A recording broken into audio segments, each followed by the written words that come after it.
여러분 안녕하세요. 오늘 주이호셉 대표님을 모시고 2018년도에 새로 나온 양성평등 정책 기본 계획에 대해서 알아보기로 하겠습니다. 네, 목사님. 예, 반갑습니다. 안녕하세요. 네. 네, 새로운 기본 계획이 나왔다고 들었어요. 네. 네, 양성평등 정책이라고 되어 있는데 이게 2차라고 되어 있나요?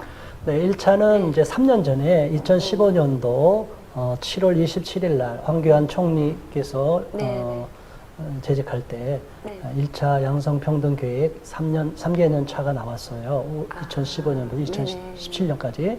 그리고 나서 그게 이제 끝나고 이제 5년 계획으로 앞으로 이러한 정책 방향에 의해서 5년 동안 양성평등 정책을 추진하겠다라는 기본 계획입니다. 네. 아, 네. 지난번 1차는 근데 3년이었고 이제 2차는 5년이라고 말씀하셨는데 근데 원래는 이제 5년 계획을 했겠지만 이제 중간에 빨리 들어가다 보니까 이제 3년 차로 끝났고 이제 앞으로는 5년 단위로 계속 이제 세워질 거로 봅니다. 네. 그만큼 이제 이런 계획이 좀 빨리 시행돼야 되는 어떤 긴박함이라도 있나요? 우리 정부에서 저는 항상 그렇게 생각을 하죠.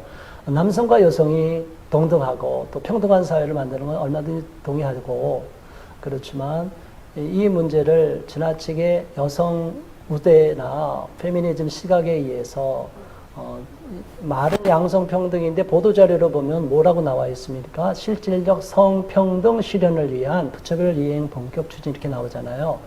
그러니까 성평등이라는 부분에서 젠더의 개념이 들어가서 무조건 여성은 피해받고 억울하고 손해보니까 여성을 좀 더 우대해줘야 된다. 이걸 정책으로 강화시켜야 된다라고 가기 때문에 그 부분에 좀 함정이 있고, 보다 더 큰 차원으로 국가적인 어젠다를 보면 저는 항상 말씀드리지만 결혼 안 하는 미혼 청년들, 비혼의 문제와 또 우리나라에 결혼이 안 되고 출산이 안 됨으로 인해서 저출산 고령 사회 문제, 이게 국가적인 문제고, 이 문제가 해결이 안 되니까 자꾸 난민을 더 많이 받아들이거나 또는 해외 이주민을 많이 받아들이고 외국 노동력을 더 많이 수입해 와야 된다.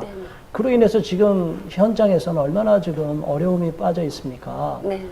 이제 이런 국가적인 어젠다로 인해서 자꾸만 성평등, 이쪽으로만 강조하는 것이 저출산 고령 사회 문제를 해결하기 위한 그 정책이랑 상충이 돼서 에너지가 자꾸 소모되지 않을까.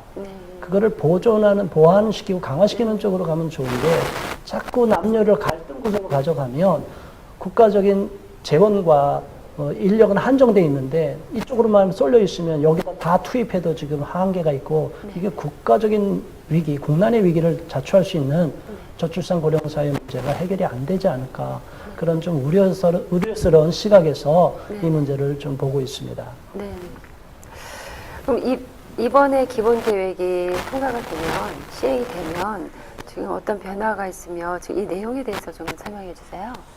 이제 우리 보도 자료에 이제 나와 있는 거, 여기는 이제 화면에 다 안 띄우겠지만, 이 보도 자료에서 보면 각 부처별로 이런 양성평등에 대해서 이렇게 정책 과제가 있고, 또 앞으로 어떤 것을 해야 되고, 큰 과제, 대과제, 소과제 이렇게 나오는데, 이제 각 부처별로 한 10여 개씩 나오잖아요. 방통위는 어떻게 해야 되고, 여성가족부는 뭐 어떻게 해야 되고, 교육부는 어떻게 해야 되고, 과학기술부는 어떻게 해야 되고, 그래서 각 부처마다 여기에 맞는 정책을 지원하라는 거죠. 그래서 성평등이 실질적으로 각 부처별로 이행이 되도록, 그리고 각 부처가 관장하는 사회 민간 부분에까지 이것을 확산시켜야 된다.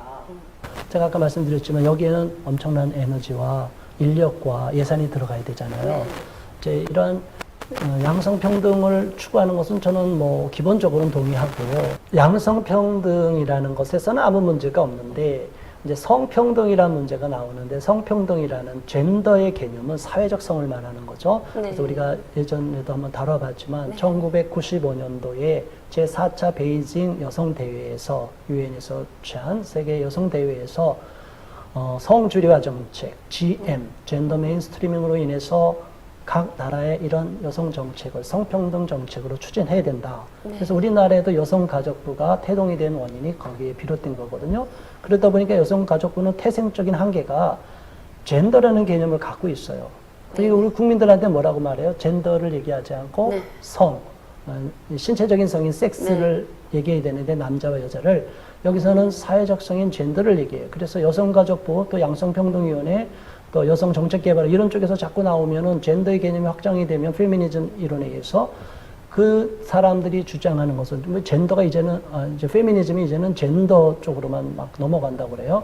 그래서 이제 이런 쪽으로 주장하다 보니까 젠더 개념이 들어오니까 양성평등위원회에서도 지난번 CBS 세바시에 성소수자 문제를 오히려 후원했어요. 출연하는 거를 지원하고. 네.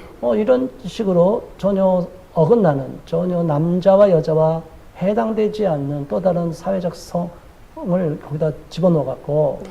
젠더 개념을 집어넣기 때문에 저와 같은 일반 국민들은 잘 모르지만 저와 같이 이쪽을 계속 주목하고 있던 사람의 입장에서는 우려스러운 부분이 많이 있는 거죠. 네. 그래서 양성평등으로만 계속 가고 모든 용어가 통일되면 상관이 없는데 지금 여성가족부 내에서는 양성평등으로 100% 못 바꾼다. 네. 이미 많이 익숙해졌다. 그래서 일부는 성평등이라는 용어를 많이 남겨두고 있어요. 여성가족부에 이런 네. 보고서나 이게 보도자료에 보면. 이러다 보면 국민들은 지금 혼용체제로 가는 거죠. 네. 국한문 혼용하듯이. 네. 그러니까 양성평등과 성평등을 같은 거로 이렇게 놓고 국민들을 자꾸 이렇게 세뇌시키고 가다가 나중에는 양성평등은 빼지고 성평등만 남게 될 거라고 저는 봐요. 여성가족부가 워낙 그렇게 추구해 왔기 때문에. 그래서 이 부분을 정책적으로 발표할 때 보도자료 하나에서도 이 용어를 꼭 양성평등으로 넣기를 원하는데 이번에는 보도자료 자체가 성평등으로 이제 나왔기 때문에 그 부분은 좀 아쉽다고 보고 있습니다. 네. 실제로는 이제 성평등으로 나오고 또 밑에 소제목으로는 또 양성평등이라고 나오고 네. 뭐 두 개를 혼용하다가 한쪽을 없애버리겠다라는 의지라면은 이건 약간은 국민을 좀 기만하는 듯한 네. 느낌도 드는데요. 저는 그렇게 보는데 지금 네. 쪽에서 보면은 뭐라 그럴까 혐의는 있는데 물증이 없는 거라고 네. 얘기할 수 있죠. 저쪽은 아니라고 분명히 얘기할 수 있어요. 그러나 네, 네. 지금까지 이제 여기서 나온 보도자료 정도가 아니라 보건정책연구원, 이제 보건복지부, 또 여성가족부에서는 여성정책교육원이나 양성평등교육원 이쪽에 보면 네. 그런 쪽에서 나온 자료들에는 상당히 이런 젠더 개념이 많이 들어가 있어요. 그래서 네, 안타깝게 여기는 부분이 있습니다. 네.